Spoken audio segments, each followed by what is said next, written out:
Okay, another anonymous. Lots of anonymouses out there. Living overseas with my partner right now, will our accountant just quote unquote know how to manage our taxes when we both have earned money in Australia and the country we're currently in? We are renting out our home in Australia and want to make sure we get it right. Negative gearing.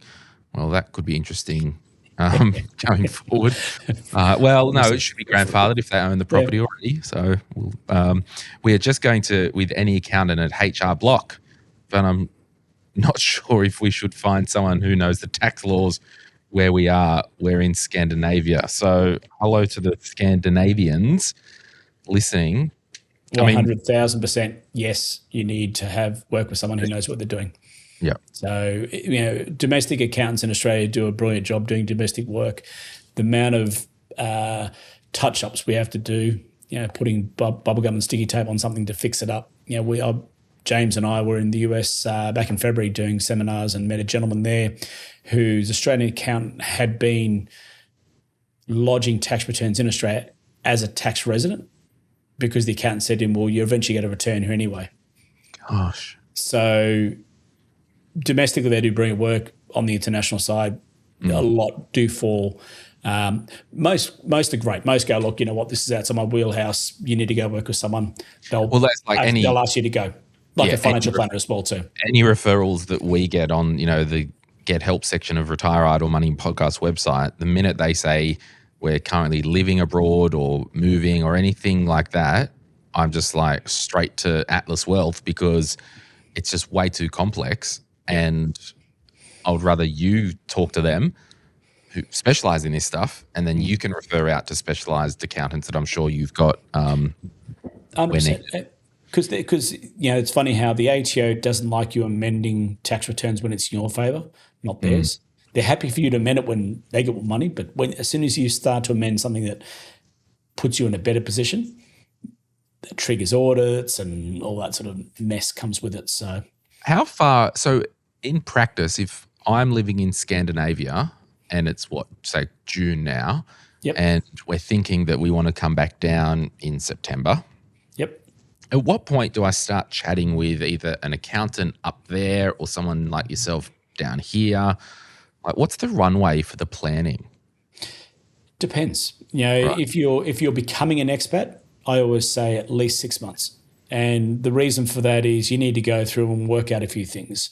Are we going to keep our principal place of residence? Are we going to do deemed disposal? These are very set in stone milestones that you can't undo once you've left. You have to make that choice and commit to that decision before you leave. And people take time to slow burn and sort of pontificate. And, right now we're talking to a lot of folks post-budget who are like, we're out of here, this is it. And we're going to sell the property, we're going to go scorched earth. That's an easy choice for them to make. But most folks find it difficult. Coming back to Australia, 9 times out of 10, people have a property to go back to, but maybe not the property they want to move into. So what we find is we have to find them a property that's more of a forever home sometimes. It's funny how you might live in Melbourne all your time and then you come out of Melbourne and you live overseas for 12 years and then go, you know what, sick of the weather, I want to go to Queensland. So there's that sort of pre-approval process on the mortgage broking side. You want to use your foreign income to help with serviceability. We always say about a 12-month period because then you might have foreign pensions to consider as well too.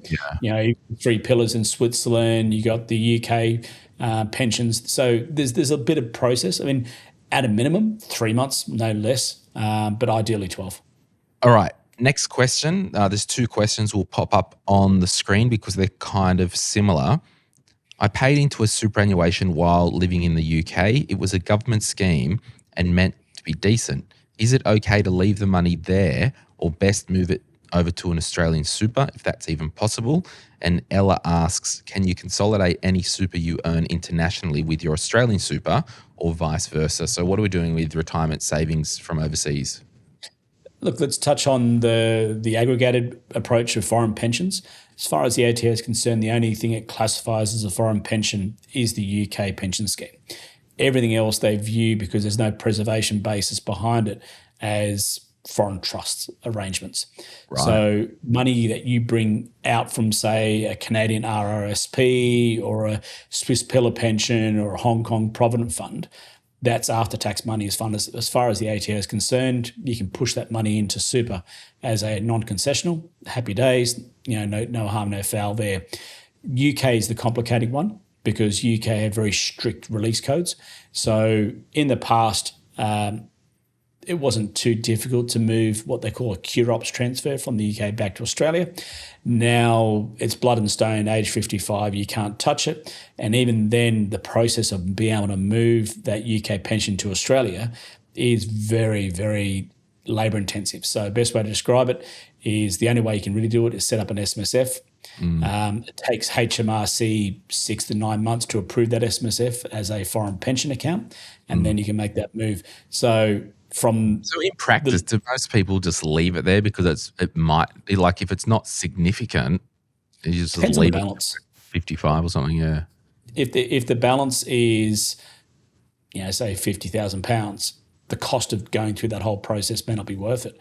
Don't forget too, you've got the situation where the ATO give you 6 months to move pensions into Australia, and after that they'll tax you on any growth post that period. So you're damned if you do, damned if you don't. Yeah, look, I mean, if you've got a 500, 700 million pound pension fund, it does make sense. Yeah. Because in the UK they tax in pension phase, not an accumulation phase. So if you work in the UK for 20 years and build up quite a big pension, and then you move back to Australia at, say, age 60, you've now passed the 55 release mechanism in the UK. You can do a transfer from the UK to Australia, and then essentially you've had this nice tax-free growth in the UK on your pension, and then you move to Australia and then you have tax-free growth in pension phase in Australia. The catch is the same contribution limits still apply. So 120K on the non-concessional, 3-year rules and all those things are the same as well too.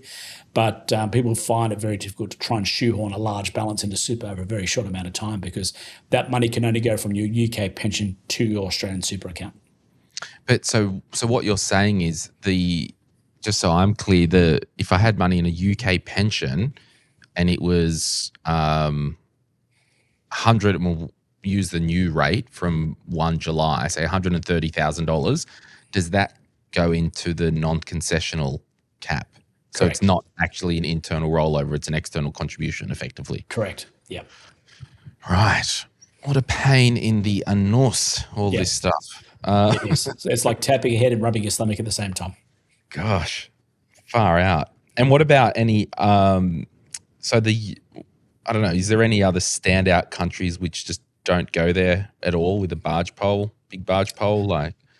Look, I mean, it depends on the person. It really depends on the person. So you've got places like Denmark, for example, that do unrealized capital gains tax on foreign ETFs. So if you hold VAS and all the favourites of the Australian market in terms of ETF and move to Copenhagen, they would do a mark-to-market on your ETF and tax you that way. Their tax rates are quite high. There's an expat version as well too. They do have a local pension, but there's not portable. So sometimes clients end up gathering pension accounts like baseball cards if they've moved around a bit, and some are portable and some are not. In Switzerland, for example, you have the 3-pillar system. The first pillar is like Social Security. The second pillar is a privatised super, and the third pillar is a privatised super. So some things you can take with you and some things you can't. So sorry, just to jump in there, are there countries, and I assume the answer is yes, that if you're an employee, you can opt in or out of these schemes? And UK, you can do that. So for example, if I'm going up to the UK for 2 to 3 years, do you go, well, forget the pension scheme? That's what I tell most folks. Because what they'll do is they'll get the money in hand from a tax point of view. They'll pay a UK marginal tax rate, so the in-hand money is less than if it went into a UK pension, but then you don't have that rigmarole on the other side. Yeah, and just send it home with a stronger exchange rate anyway. Exactly. Yeah, get put into super as a non-concessional, you get the same effect. Hey, it's Glenn here. Thank you so much for watching today's video. You made it to the end. Can I ask a favor? Can you hit that like button and maybe hit subscribe if you want to get notified when we release further videos just like this one, whether you watch the Money, Money, Money podcast or Retire Right. And remember, if you want to learn more about investing, I've got an investing book, The Quick Start Guide to Investing, and there's a link in the description to get your hands on a copy. Thank you so much. Bye.